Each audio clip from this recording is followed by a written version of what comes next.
Et bienvenue les amis sur ce podcast La tête à l'envers, le podcast de Mélina. Bienvenue sur la suite de cette série de podcasts où je vous raconte un petit peu mes aventures en tant que bipolaire de type 1 pour les détails. Voilà, puisque j'ai tendance à faire des phases maniaques qui sont la plupart du temps depuis quelques années provoquées par la consommation de cannabis. Voilà. Et donc ma dernière hospitalisation date d'il y a à peine une semaine. Je suis revenue il y a à peine une semaine. Et comme d'habitude, après la phase haute, vient l'épisode dépressif qui, bien sûr, est là, bien là. Donc, et qui est lié, enfin qui est pas juste post hôpital, qui est quand même lié à des difficultés multiples que je rencontre et qui étaient là avant l'hospitalisation, mais qui sont encore plus présentes, enfin qui sont plus pesantes en tout cas depuis le retour de l'hôpital. Et ces difficultés que vous rencontrez sûrement également, c'est les mêmes pour, je pense, la plupart d'entre nous sont des difficultés d'ordre financier. Je le mets en premier parce que c'est quand même celle qui me coûte le plus d'énergie et de désespoir. Voilà, avec une difficulté à retrouver un emploi.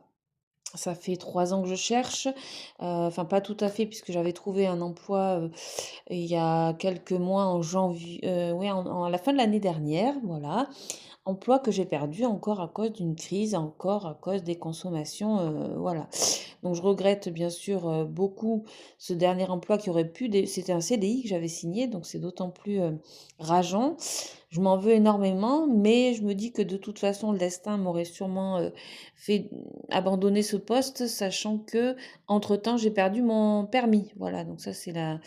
Je pense que je vous l'avais dit de toute façon, c'est arrivé le 4 juin, la lettre officielle. Enfin, j'ai rendu mon permis à la préfecture depuis le 4 juin. Voilà, donc ça fait plus d'un mois que je suis en bus, en transport et la misère est totale. Là, je me rends compte que je perds tout jusqu'au permis. Avant, j'allais pas bien et j'avais ma voiture. Donc maintenant que j'ai plus la voiture, je commence à m'essouffler de tout. Enfin, je vois pas le bout de mes difficultés qui sont donc d'ordre financier tout d'abord, avec l'impossibilité pour l'instant de retrouver du travail, les difficultés sociales, les difficultés psychologiques parce qu'elles sont là, et puis les difficultés avec mon fils voilà, qui ne font que grandir parce qu'encore une crise, la crise que j'ai faite là récemment, comment dire, il a de plus en plus de mal à me faire confiance, cet enfant. Il a 11 ans, donc il commence à comprendre, il commence à voir que sa mère fait systématiquement la même erreur et il m'en veut de ça et je le comprends. J'essaye de le rassurer, j'essaye de lui dire, c'est vrai que non seulement j'ai entamé un sevrage au cannabis depuis presque un mois, là, ça fait. Et depuis 14, c'est mon 14e jour de sevrage tabagique. Donc j'essaye de faire les deux à la fois, de façon à pas être trop tentée, parce que l'un amène l'autre, hein. C'est comme le café qui amène la clope amène à autre chose. Voilà. Donc j'essaye de me sevrer de ces deux substances et de retrouver la confiance de mon fils, mais ça va être long et voilà. Et puis le sevrage tabagique, c'est une horreur pour ceux qui sont passés par là, c'est hyper difficile, notamment le matin, avec le café du matin. Enfin, il y a des cravings, comme on dit, qui sont terribles. J'ai juste envie de me jeter sur le tabac, de m'enrouler une et voilà, de rechuter. Mais bon, je me l'interdis parce que c'était déjà dur de limiter à 5 ou 7 clopes par jour. Donc je me dis autant pas en fumer du tout. C'est voilà, c'est aussi difficile. Et puis au moins comme ça, je suis en sevrage radical et total. Voilà, donc bon, la situation est loin d'être glorieuse, sachant qu'il y a un isolement, un enfermement. Bah, je m'enferme chez moi, je vois pas grand monde, pas par choix, mais parce qu'il y a plus grand monde autour de moi. Je vous l'ai sûrement déjà dit, j'ai plus qu'une amie qui est là, une autre qui est lointaine, un copain qui est beaucoup sur Internet, mais on se voit pas vraiment, il habite loin. Et donc cet enfermement est contraire au discours des proches qui voudraient, mon père me dit, mais sors, ouvre toutes les portes, lance ton CV partout. Et encore, mon CV, il me dit qu'il me sert plus à rien parce que c'est vrai que les expériences que j'ai, c'est sur des postes plutôt intellectuels, vous voyez, rédaction web, journalisme, etc. Donc là, pour le coup, sachant que je vais chercher, bah, là qu'il me faut un travail En gros, même alimentaire, il me faut, ce travail pour combler le manque, à la fin du mois parce que la hache et les APL, ne suffisent pas. Et encore que j'ai ça, donc je me plains pas, mais sans ça, de toute façon, je serais sûrement à la rue. Mon père pourrait pas tout assumer. Là, déjà, il m'aide, mais voilà, à 47 ans, se retrouver dépendante de son papa, c'est juste, enfin voilà, je me sens misérable. C'est hyper dur. Je pense que ceux qui rencontrent ce genre de difficultés, voire ceux qui sont pas aidés par leur famille, comme moi je le suis pour l'instant, bah voilà, n'hésitez pas à me donner votre témoignage, à me dire comment vous vous en sortez psychologiquement, moralement, comment vous arrivez à voir la vie, parce qu'on nous dit la vie est belle, la vie, oui, c'est vaut d'être vécue. Bah, j'avoue que ces dernières semaines, bah, j'ai du mal. Alors c'est vrai que quand je fume du cannabis, au moins je fais un peu n'importe quoi, mais au moins, bah voilà, j'ai un peu plus le moral. Donc, je dis pas, je fais pas l'apologie, ô combien que non. Ça me fait faire tellement de conneries et ça m'amène tellement à l'hôpital que surtout pas, je ferai surtout pas l'apologie de cette substance. Et j'ai vraiment envie d'arrêter plus que de prôner, de la continuer, ça c'est sûr.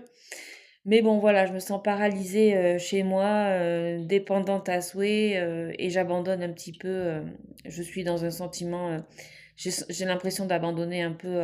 Je fais toujours des candidatures, je continue, mais je sais plus par quel bout commencer. Est-ce qu'il faut, voilà, entre mon fils à récupérer, le travail à trouver, les difficultés psychologiques à régler, les cartes TBM de transport. Enfin, j'ai plein de trucs à faire et j'arrive plus à trouver les priorités. Je suis complètement perdue dans ce que j'ai à faire et souvent, je fuis dans le sommeil pour éviter d'avoir à assumer tout ça parce que ça me paraît, ça devient super compliqué là pour le coup.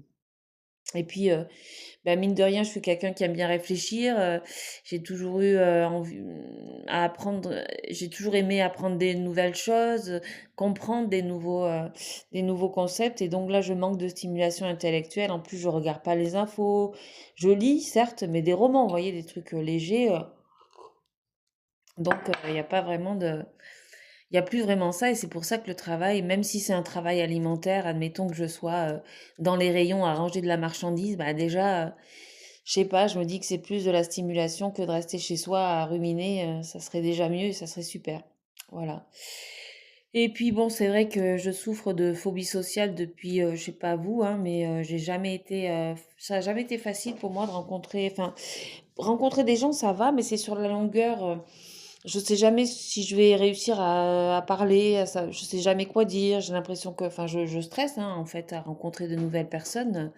C'est pas facile pour moi, c'est pas naturel et voilà. Donc là, j'essaye de rencontrer, parce qu'il y a les amours aussi, hein. Il faut pas oublier ce penchant-là de la vie. C'est jamais anodin et bon, bah, j'essaye, hein, mais voilà, pour l'instant, ça reste, il y a rien de concret, rien de sérieux. Une rencontre là, par-ci, par-là, une dernièrement, voilà, qui est pas négative, hein, mais encore une fois, dans un état dépressif, on a du mal à apprécier justement les rencontres et aller de l'avant, donc c'est pas simple.